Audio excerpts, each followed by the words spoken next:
पांचवा पाठ ईमानदारी की प्रतिमूर्ति, ये पाठ पढ़ेंगे। ये पाठ सुनील शास्त्री इनका ये पाठ है और इस पाठ के द्वारा सुनील शास्त्री इन्होंने लाल बहादुर शास्त्री मतलब सुनील शास्त्री के पिताजी, तो लाल बहादुर शास्त्री इनके बारे में इन्होंने बहुत सी संस्मरण इस पाठ में दी है। उनकी जो कौटुंबिक उनके संबंध कैसे थे या रिश्तेदारी के बारे में उनके क्या विचार थे, ये सब विचार इस पाठ के द्वारा हमें समझ में आते हैं। इस पाठ में सुनील शास्त्री इन्होंने लाल बहादुर शास्त्री जी की सच्चाई, इसके अलावा सादगी, उनके जीवन की सरलता आदि गुणों को यहाँ पे वर्णन किया है। तो पहले हम सुनील शास्त्री इनका परिचय करते हैं। जन्म 1950। सुनील शास्त्री भारत के द्वितीय प्रधानमंत्री लाल बहादुर शास्त्री के पुत्र हैं। आप एक राजनेता के अलावा कवि और लेखक भी हैं। आपको कविता, संगीत और सामाजिक कार्यों में विशेष लगाव है। सामाजिक आर्थिक बदलाव पर अपने विचारों को आप पत्र पत्रिकाओं में व्यक्त करते रहते हैं। ये सुनील शास्त्री इनके बारे में ये परिचय दिया गया है। एक राजनीतिक वातावरण के अलावा सुनील शास्त्री एक लेखक, कवि के रूप में भी हमारे सामने आते हैं। इनकी प्रमुख कृतियाँ हैं लाल बहादुर शास्त्री, मेरे बाबूजी। इस पुस्तक का अंग्रेजी में अनुवाद भी हुआ है। तो ये सुनील शास्त्री इनका परिचय हुआ। तो इस पाठ में ये प्रस्तुत पाठ ईमानदारी की प्रतिमूर्ति, ये जो पाठ है, ये प्रस्तुत पाठ संस्मरण में लेखक ने स्वर्गीय लाल बहादुर शास्त्री जी की ईमानदारी, सादगी, सरलता, सच्चाई, परदुखकारकता आदि गुणों को बड़े अच्छे ढंग से उजागर किया है। तो इस पाठ में हमें लाल बहादुर शास्त्री एक राजनेता थे और इसके अलावा समाज सुधारक भी हमें पता है। उन्होंने समाज में बहुत से कार्य किए हैं और इसके अलावा कौटुंबिक वातावरण में वे कैसे सब कैसे हैंडल करते थे, ये सब हमें इस पाठ में पता चलेगा। तो हम अभी पाठ शुरू करते हैं। हमने अपने जीवन में बाबूजी के रहते अभाव नहीं देखा। अभाव का मतलब है कमी। तो सुनील शास्त्री ये क्या कर रहे हैं कि जब तब लाल बहादुर शास्त्री थे तो उनके जीवन तक उन्होंने उनकी सभी परिस्थितियां अच्छे से हैंडल की। तो इसलिए बाबूजी के रहते उन्हें कोई भी अभाव नहीं महसूस हुआ। उनके न रहने के बाद जो कुछ मुसीबत मुझ पर, वह एक दूसरी तरफ का अभाव था कि मुझे बैंक की नौकरी करनी पड़ी। लेकिन उससे पूर्व बाबूजी के रहते में जब जन्मा था तब वे उत्तर प्रदेश में पुलिस मंत्री थे। तो उस समय गृह मंत्री को पुलिस मंत्री कहा जाता था। तो जब सुनील शास्त्री इनका ये जो जन्मे थे तो उस वक्त की जो परिस्थिति थी, तो उस समय जो लाल बहादुर शास्त्री ये गृह मंत्री के पद पे थे। इसलिए मैं हमेशा कल्पना किया करता था कि हमारे पास ये छोटी गाड़ी नहीं, बड़ी आलीशान गाड़ी होनी चाहिए। तो सुनील शास्त्री इनको लगता था कि लाल बहादुर शास्त्री मतलब उनके पिताजी ये बहुत बड़े गृह मंत्री थे। तो इस पद होने के कारण उन्हें ऐसा लगता था कि हमारे पास जो छोटी 4 व्हीलर है, छोटी गाड़ी है, तो इस गाड़ी के अलावा हमें हमारे पास बड़ी गाड़ी होनी चाहिए। इसका मतलब आलीशान गाड़ी उन्हें चाहिए थी। बाबूजी प्रधानमंत्री हुए तो वहाँ जो गाड़ी थी वह थी इम्पाला शेवरले। ये गाड़ी अभी प्रधानमंत्री पद लाल बहादुर शास्त्री इनको जब ये प्रधानमंत्री पद मिला तब ये पद के साथ साथ बहुत सी फैसिलिटी उन्हें दी गई। तभी उन्हें वहाँ बड़ी गाड़ी इम्पाला शेवरले ये गाड़ी भी उन्हें मिल चुकी थी। उसे देख देख बड़ा जी करता कि मौका मिले कब और उसे चलाऊं। प्रधानमंत्री का लड़का था, तो ये प्रधानमंत्री का पद लाल बहादुर शास्त्री इनको मिला था, तो इसका कुछ गर्व इनके बेटे को भी था। तो प्रधानमंत्री का लड़का था, कोई मामूली बात नहीं थी। उन्हें बहुत गर्व महसूस हो रहा था। प्रधानमंत्री का बेटा होने के कारण जिस प्रकार पिताजी ऑर्डर देते हैं, इस प्रकार ये भी सोच रहे थे कि हम भी ऐसे ऑर्डर देंगे, हमें जो चाहिए वो हमें तुरंत मिल जाएगा। बड़ी गाड़ी चलाने का मौका भी हमें मिला है, वो हमें मिलना भी चाहिए, क्योंकि हम सर्वसाधारण लड़कों की तरह नहीं है, तो हम क्या है, कुछ अलग है। तो प्रधानमंत्री का बेटा होने के कारण उन्हें ऐसा गर्व महसूस हो रहा था। कोई मामूली बात नहीं थी। सोचते विचारते कल्पना की उड़ान भरते एक दिन मौका मिल गया। अभी यहाँ पे सुनील शास्त्री इन्होंने खुद के बारे में ये पाठ लिखा है। तो वो क्या कह रहे हैं कि हमें वो बड़ी गाड़ी चलाने का वो बहुत दिनों तक सोच रहे थे, कल्पना कर रहे थे हमारे पास अभी बड़ी गाड़ियाँ हैं, तो हमें वो चलाने का मौका भी मिलेगा। और इसलिए वो सोचते सोचते एक दिन ऐसा मौका उन्हें मिल ही गया। धीरे धीरे हिम्मत भी खुल गई थी ऑर्डर देने की। हम जानते हैं घर में बड़े जिस तरह व्यवहार करते हैं, उनका रहना सहना बोलना, उसी तरह बच्चों पर ये सब हमारे व्यवहार का जो व्यवहार हम करते हैं, इस प्रकार ये बच्चे भी क्या करते हैं, उसी प्रकार अनुकरण करते हैं। तो यहाँ भी ऐसे ही हुआ।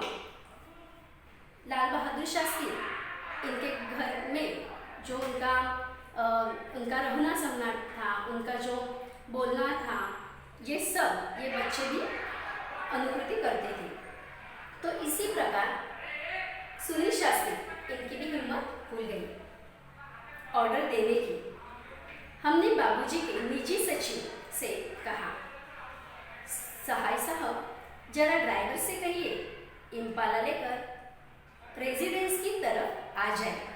देखो अभी सुनील शास्त्री इन्होंने क्या किया, ये लाल बहादुर शास्त्री के सचिव है, जो उनके सारे कामकाज का पूरा वो नियोजन करते हैं। तो उनसे उन्होंने क्या कहा कि हमें इम्पाला ये जो गाड़ी है, यह हमें इस जगह पर रेजिडेंस की तरफ हमें ये चाहिए।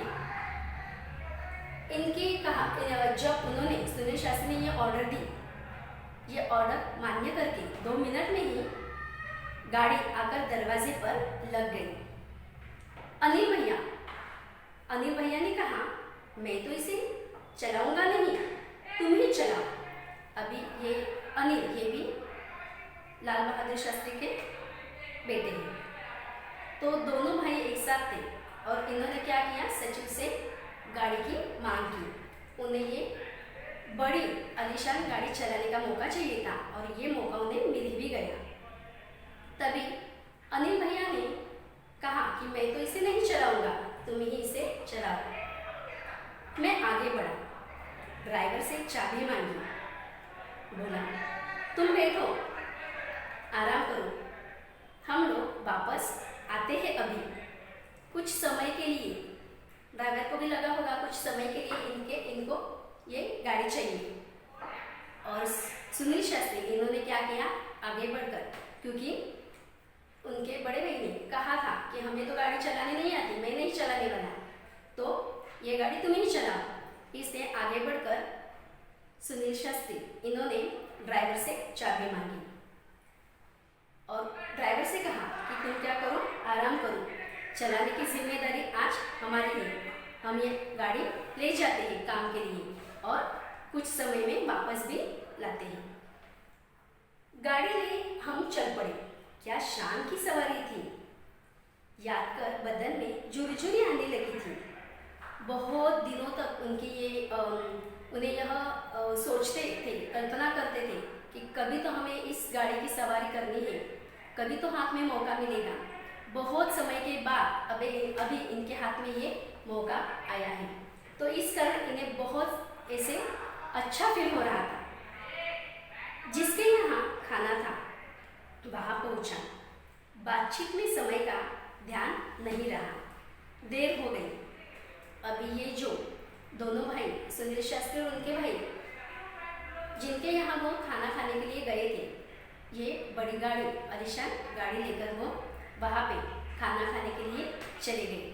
और खाना खाते समय बातों बातों में बहुत देर तक बातें करते रहे और समय कैसे निकल गया पता ही नहीं चला। याद आया बाबूजी आ गए होंगे। अभी लाल बहादुर शास्त्री इनका तो आने का जाने का टाइम तो फिक्स रहता था, तो इसलिए इनको बाद में सुनील शास्त्री उनके भाई को बाद में पता चला हमें तो अभी घर जाने के लिए बहुत देर हो गई है, और ये बड़ी गाड़ी लाने की परमिशन भी उन्होंने नहीं ली थी अपने पिताजी से, तो इसलिए थोड़ा सा वे डर गए थे। वापस घर आ फाटक से पहले ही गाड़ी रोक दी। फाटक का मतलब है जो गेट होता है बड़ा वाला, वो। वापस घर आ फाटक से पहले ही गाड़ी रोक दी। उतरकर गेट तक आया। संतरी को हिदायत दी। संतरी का मतलब क्या है? पहरेदार, जो गेट खोलने वाला होता है ना, वो। संतरी को हिदायत दी। हिदायत का मतलब सूचना, गेट खोलने की सूचना है। ये सैल्यूट पैल्यूट नहीं, बस धीरे से गेट खोल दो। वह आवाज करे तो उसे बंद मत करो, खुला छोड़ दो।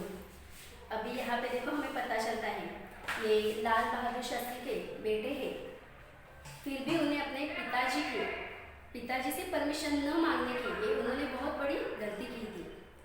तो ये गाड़ी चलाने का मौका तो इन्हें मिला, फिर भी अभी इनके मन में बहुत ऐसी घबराहट निर्माण हो रही थी। और इन्होंने क्या किया, गेट के अंदर वो गाड़ी नहीं लेके आए, गेट के बाहर ही उन्होंने गाड़ी वहाँ पे रोक दी। और जो पहरेदार था, संतरी कहा गया है इस पाठ में, संतरी को हिदायत दी। संतरी को, इसका मतलब पहरेदार को क्या कहा कि ये सैल्यूट वगैरह, आपको पता है बड़े बड़े जो मंत्री होते हैं उनके घर के बाहर जो पहरेदार होते हैं, वो पहरेदार का कार्य क्या होता है, जब भी उनके घर का मेहमान या उनके घर के सदस्य जब भी आते हैं तो सैल्यूट करना, उनका रिस्पेक्ट करना, ये कार्य उनका होता है। और उसी प्रकार ये सुनील शास्त्री और उनके भाई जब गाड़ी लेकर आए तब पहरेदार ने क्या किया, सबसे पहले वो सैल्यूट के लिए वो खड़ा हो गया।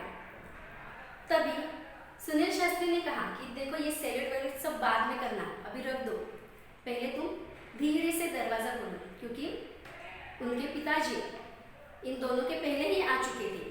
तो इसलिए इन्होंने क्या कहा कि धीरे से दरवाज़ा खोलो ताकि गेट की आवाज़ ना हो, और फिर भी गेट की थोड़ी सी आवाज़ हो जाए तो तुरंत क्या करो, जैसा खुला है वैसा ही खुला रखो, बंद करने की कोशिश मत करना, ताकि पिताजी तक ये गेट के खुलने की और बंद होने की आवाज़ न जाए।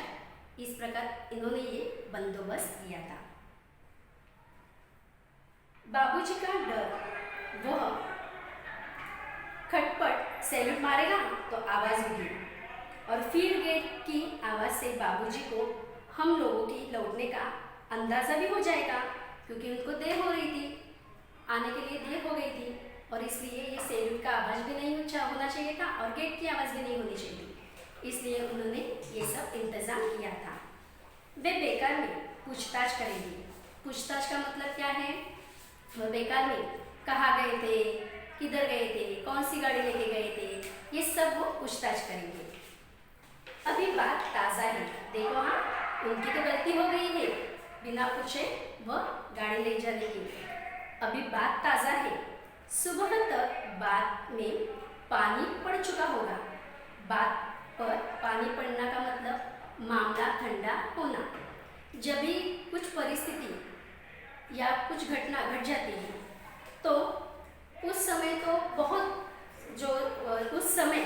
जो परिस्थिति आती है वो बिगड़ जा सकती है, इसलिए उन्होंने क्या कहा कि सुबह अगर पता चले पिताजी को हम बड़ी गाड़ी लेकर गए थे, तब तो पूरा मामला ठंडा हुआ होगा और ज़्यादा डांट नहीं पड़ेगी। तो सुबह तक बाद में पानी पड़ चुका होगा। संतरे से जैसा कहा गया उसने किया। दबे पैर पीछे किचन के दरवाजे से अंदर घुसा। दबे पैर चुपचाप, किसी को अंदाजा न हो इस प्रकार क्या किया, इन दोनों भाइयों ने दबे पैर पीछे किचन के दरवाजे से वह अंदर घुसे। जाते ही अम्मा मिली। अम्मा उनकी सुनील शास्त्री की माँ ये मिली। और आगे क्या हुआ ये हम आगे की काशिका में देखेंगे। तब तक नमस्कार।